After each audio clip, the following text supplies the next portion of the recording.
Shalom, selamat hari Minggu seluruh jemaat GKSI yang ada di seluruh Indonesia, dimanapun saudara-saudara berada. Puji Tuhan, kita saat ini kembali bersyukur. Kita akan mendengarkan mimbar Gereja Kristen Setia Indonesia, dan bersama-sama kita akan merenungkan firman Tuhan. Sebelumnya mari kita berdoa. Bapa di sorga, kami bersyukur ada kesempatan bagi kami seluruh jemaat GKSI hendak merenungkan firman Tuhan. Mohon kiranya Roh Kudus menerangi dan memimpin setiap hati kami, sehingga kami bisa memahami firman-Mu. Kami dimampukan juga untuk menghidupi dan melakukan firman Tuhan dalam kesehari-harian kami. Secara khusus berkati akan hamba-Mu yang Kau pilih untuk menyampaikan firman Tuhan. Biarlah Engkau mengurapi, dan semua jemaat yang mendengar, biarlah juga sama-sama diberkati oleh Tuhan. Kami sedia mendengarnya ya Tuhan. Dalam nama Tuhan Yesus kami berdoa. Amin. Ya, Bapak Ibu jemaat yang dikasihi Tuhan, mari kita membuka Alkitab kita terambil dari Lukas 8 ayat 1 sampai 3. Lukas 8 1 sampai 3. Beginilah firman Tuhan di bawah perikop perempuan-perempuan yang melayani Yesus.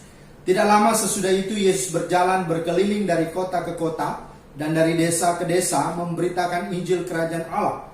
Ke-12 muridnya bersama-sama dengan dia, dan juga beberapa orang perempuan yang telah disembuhkan dari roh-roh jahat atau berbagai penyakit, yaitu Maria yang disebut Magdalena yang telah dibebaskan dari 7 roh jahat, Yohana istri Kusa bendahara Herodes, Susana, dan banyak perempuan lain. Perempuan-perempuan ini melayani rombongan itu dengan kekayaan mereka. Itulah firman Tuhan yang menjadi dasar perenungan kita pagi hari ini, dan berbahagialah kita yang mendengar serta memeliharanya dalam kehidupan kita hari lepas hari. Terpujilah Tuhan. Jemaat yang dikasihi Tuhan, tema kita pada minggu ini adalah signifikansi misi. Signifikansi misi. Nah, Bapak Ibu yang dikasihi Tuhan, misi itu adalah hal yang terpenting. Karena itu disebut signifikan. Dia yang terutama, dia yang pokok, dia yang hakiki dan fundamen. Dan itulah sebabnya Allah datang ke dalam dunia karena masalah ini, karena agenda ini. Itulah misi. Ya. Bahkan disebut misi adalah jantung atau denyut jantungnya Allah. Jadi ibaratnya kalau denyut jantung itu sudah tidak ada atau berhenti, nah makanya ya jadi apa gitu ya, tidak hidup, ya tidak lagi ada semangat, ya. Dan bicara tentang misi itu bicara denyut jantung Allah. Maka apa yang tentu menjadi denyut jantung Allah itu juga harus menjadi denyut jantung gereja. Itulah harus menjadi denyut jantung orang-orang percaya, anak-anak Tuhan, hamba-hamba Tuhan. Nah, itulah sebabnya kita akan belajar tentang signifikansi misi ini melalui bacaan dan perenungan kita minggu ini. Nah, pertanyaannya mengapa ya disebut signifikansi misi? Ya, di mana signifikansi misi? Mengapa ya? Dan apa yang sesungguhnya menjadi signifikansi misi? Yang pertama bahwa misi itu ya mempersekutukan dan mempersatukan, ya mempersekutukan dan mempersatukan. Kalau kita membaca dalam firman Tuhan ini dikatakan ayat 2 sampai 3a. Dan juga beberapa orang perempuan yang telah disembuhkan dari roh-roh jahat atau berbagai penyakit, yaitu Maria yang disebut Magdalena yang telah dibebaskan dari 7 roh jahat, Yohana istri Kusa bendahara Herodes, Susana, dan banyak perempuan lain. Jadi saudara-saudara, Lukas menyebutkan nama 3 wanita ini untuk menunjukkan akan mereka yang berbeda status, berbeda latar belakang.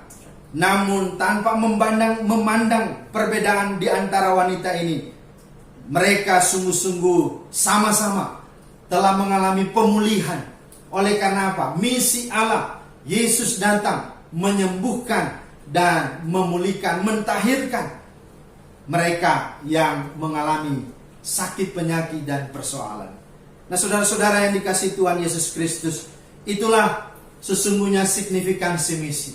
Tanpa misi, orang terbelenggu, orang terikat, orang terpenjara, orang mengalami kesusahan, orang mengalami ketimpangan, orang mengalami ketidakbenaran, bahkan dosa, bahkan kebinasaan. Tapi bersyukur, puji Tuhan, misi Allah datang untuk memulihkan dan mempersatukan dari berbagai latar belakang orang, status, suku, bangsa, kaum, bahasa. Mereka bersatu untuk sungguh-sungguh mengalami pemulihan Tuhan, bahkan mereka bersatu dalam panggilan bersama. Nah, saudara-saudara yang dikasihi Tuhan, itulah signifikansi misi. Yang kedua, signifikansi misi artinya mengangkat harkat martabat derajat manusia. Kalau kita memperhatikan bahwa para wanita atau perempuan di zaman itu dianggap sebelah mata, bahkan tidak dipandang begitu ya, oleh masyarakat pada umumnya. Bahkan masih ada sampai sekarang di suku-suku tertentu ya, di mana perempuan itu tidak begitu dihargai, dihormati. Ya. Nah, saudara-saudara, tetapi misi Allah ketika sungguh-sungguh datang hadir di tengah-tengah dunia, maka segala hal-hal yang menjadi hina, menjadi rendah, menjadi sesuatu yang tidak dihormati, sesungguhnya diangkat derajatnya oleh Allah itu sendiri. Nah, yang ketiga, misi tentu menggerakkan hati kita untuk apa? Bersatu dalam melakukan pekerjaan Tuhan, bersatu dalam melayani Tuhan atau bermisi. Gereja ada karena misi, maka gereja ada juga untuk misi. Kalau kita memperhatikan para wanita ini juga bersama-sama bergairah untuk apa? Melayani Tuhan. Mereka memberi daya mereka, tenaga mereka, berjalan bersama ketika Yesus masuk ke kota-kota, ke desa-desa, ke kampung-kampung, berkeliling memberitakan Injil. Para perempuan ini pun ikut bersama-sama. Tentu mereka tidak hanya ikut, tapi mereka juga mungkin ya, ketika waktu istirahat, mereka lah yang mungkin mencari makan, mereka juga yang turut ikut dalam membantu segala apapun pekerjaan pelayanan pada waktu itu. Tetapi hal yang kedua juga, bahwa misi membuat mereka juga apa? Terlibat untuk mendukung pekerjaan Tuhan dalam hal dana, keuangan. Dan itu yang disampaikan di ayat 3. Di sana dikatakan bahwa perempuan-perempuan ini melayani rombongan itu dengan kekayaan mereka. Ini hal yang sungguh-sungguh menarik, kita bisa lihat, saksikan dan teladani dari para wanita ini. Ya, ada ungkapan, memang uang bukanlah segala-galanya, tetapi segala-galanya butuh uang. Jadi termasuk pekerjaan Tuhan. Dan puji Tuhan, para wanita ini, perempuan-perempuan ini ikut terlibat dalam pekerjaan misi. Kenapa? Karena mereka sudah mengalami apa yang sungguh-sungguh telah mereka rasakan dari pekerjaan misi Allah, memulihkan dan menyelamatkan mereka. Nah, itulah sesungguhnya yang sungguh kita harus hidupi ketika kita juga boleh mengalami akan lawatan Tuhan. Maka ada sebuah gerakan dorongan yang lahir dari dalam hati kita untuk juga terlibat dalam misi Allah di tengah dunia ini.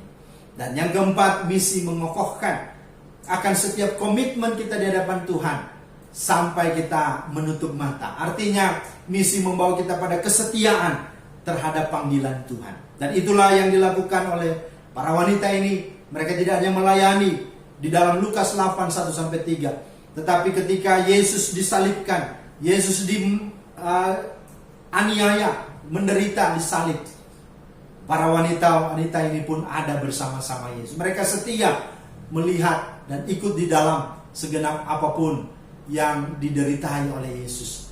Bahkan mereka juga ikut bersama-sama ketika Yesus bangkit, Yesus mau naik ke sorga, mereka juga ada.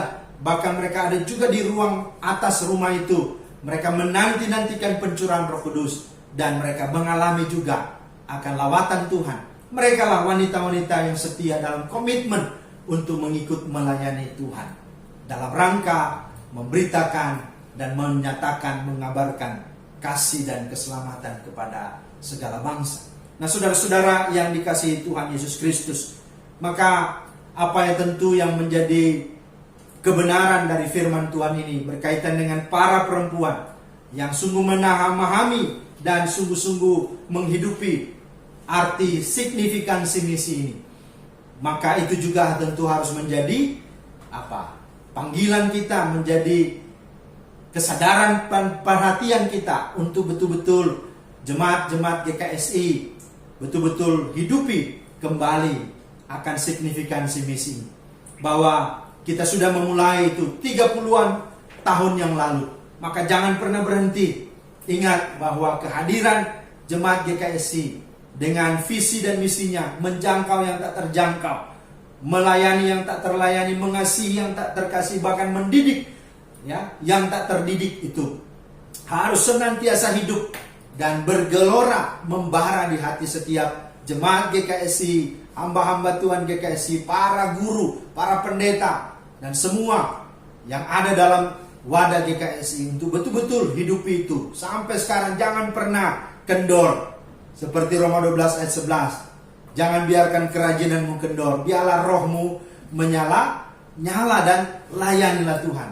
Nah, mari kita sudah menangkap, kita sudah mengalami, kita sudah menjalani, dan sudah mendapatkan visi dari Tuhan. Mari jangan sampai kita lemah, lengah, dan juga tawar hati. Biarlah sungguh-sungguh kita hidupi itu dalam kehidupan kita berjemaat sampai sekarang ini. Biarlah itu terus bergelora dalam hidup kita. Kehadiran GKSI mempersekutukan mereka dari segala macam suku, bangsa, kaum bahasa dimanapun di tanah air ini. Mereka boleh hidup dalam kesatuan. Tetapi juga kehadiran jemaat GKSI juga boleh betul-betul mengangkat harkat martabat setiap orang-orang yang ada di desa pedalaman. Mereka yang buta huruf, mereka yang mungkin tidak punya pakaian telanjang, mereka yang tidak punya rumah, mereka yang tidak punya pendidikan, dan seterusnya. Mari kehadiran GKSI mengangkat harkat derajat mereka menjadi orang-orang yang sungguh dipakai Tuhan luar biasa. Yang ketiga, kehadiran GKSI juga betul-betul sungguh-sungguh menggerakkan sebuah kerinduan hati untuk bermisi. Mereka ada gereja-gereja GKSI ada di pedalaman, itu karena misi dari stakeholder, dari orang-orang yang pendahulu, para misionaris. Dan mari juga ketika itu ada, gereja itu ada, maka gereja juga jangan lupa harus juga bermisi. Bisa lewat daya kita membuka pos-pos pelayanan yang belum terjangkau dimanapun. Dan tetapi juga kita bisa memberi dana. Jangan lihat banyaknya, tapi mulai belajar untuk memberi. Jangan hanya menerima saja, tapi mari kita mulai mengambil langkah memberi seperti jemaat di Makedonia 2 Korintus 8 itu. Sekalipun mereka sangat miskin, bahkan sekalipun mereka mengambil pelbagai penderitaan, tapi mereka bisa melakukannya. Dan mari kita tetap setia sebagaimana moto GKSI Wahyu 2 ayat 10. Setialah sampai mati, maka engkau akan mendapat mahkota kehidupan. Jaga komitmen itu. Dan yang dapat menjaga itu adalah setiap orang yang di hatinya ada misi. Maka misi itu menjadi signifikan dalam hidupnya, baik untuk sekarang ini, bahkan sampai selamanya. Tuhan Yesus memeteraikan firman-Nya dan memberkati kita semua dimanapun jemaat GKSI berada. Tetap kuat, tetap semangat, dan teruslah melayani Tuhan dengan dasar misi Allah sungguh menjadi moto dalam hidup kita sampai kapanpun. Mari kita berdoa. Terima kasih Tuhan, kami bersyukur kami sudah merenungkan firman-Mu. Biarlah Engkau Roh Kudus meteraikan dan menolong kami untuk sungguh dapat hidupi firman-Mu dalam kehidupan keseharian kami, kehidupan bergereja dan bermasyarakat, bahkan dimanapun kami berada. Biarlah misi ini menjadi signifikan dalam hidup kami di tengah-tengah dunia ini. Dalam nama Tuhan Yesus kami berdoa. Amin. Terima kasih, Tuhan Yesus memberkati. Shalom.